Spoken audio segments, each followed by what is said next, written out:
माझं नाव नित्या, माझा गट क्रमांक आहे 2. माझ्या नाट्यछटेचं नाव आहे माझं गाणं. ए आई, का गं सारखं मला ओरडतेस? जरा रियाज करू देत ना. अहो किंचाळते का मी? जोरात प्रॅक्टिस करतेय. असं का गं म्हणतेस आई? माझा आवाज चांगला नाही? काय म्हणतेस? माझा आवाज अति सुंदर आहे.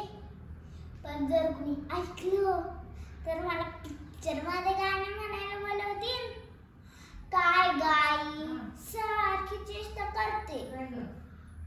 अहो एकदा मी बाथरूम मध्ये सुरात गात होते तर माझी ताई बाहेरून ओरडून म्हणाली, अगं आता गप्प बस, पुन्हा चाळ गोळा झाली तुझं गाणं ऐकायला. एवढा अभिमान वाटला म्हणून सांगू, लगेच तोंड बंद केलं. बाहेर येऊन ताईला विचारलं, मंडळी दर्शन घ्यायला थांबले नाही वाटतं. तर म्हणते कशी, नाही त्यांचं कुठलं एवढं भाग्य. म्हटलं जाऊ दे. अहो एकदा तर मी गाण्याच्या क्लासला पण गेलेले. 4-5 दिवस झाले की त्या बाईंनी पण कोपरापासून हात जोडले आणि म्हणाले, कशा तुम्हाला जर गायक व्हायचं असेल तर आमचा नाद सोडा. तिथे पण हिरमोडच झाला. घरी जरा प्रॅक्टिस करावं म्हटलं की हे आईचं असं. अहो चांगला आवाज आहे तर लोकांपर्यंत पोहोचवायला नको का? जर मी असं घेऊन गप्प बसले तर माझ्या मनातलं गाणं लोकांपर्यंत पोहोचायचं तरी कसं? माझ्या मुलांचे कौतुक होणार तरी कसं? अहो आता कालचाच किस्सा सांगते. आमचा गणपती येऊन गेला. विविध गुणदर्शनाचा प्रोग्राम होता.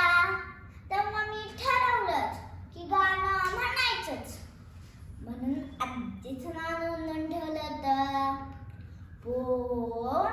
पण या कानाचं त्या कानाला कळू दिलं नाही की मी गाणं म्हणणार आहे. जेव्हा माझं नाव पुकारलं गेलं तेव्हा मी एकदम जोरात गेले.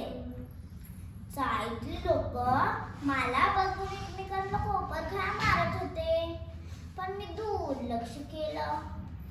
अहो चांगल्या गोष्टींसाठी लोक नेहमीच नाव ठेवतात. आयोजकांनी विचारलं, काय करणार? काय म्हणजे काय?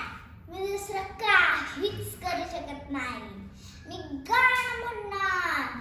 जेव्हा मी असं म्हटलं की जो काही टाळांचा वाचा सुरू झाला, विचारूच नका.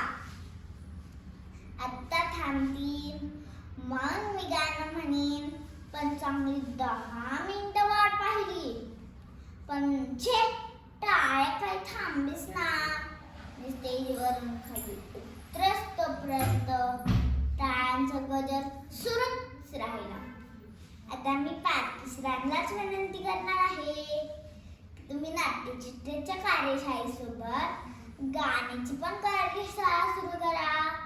म्हणजे माझं गाणं लोकांपर्यंत पोहोचेल तरी. धन्यवाद.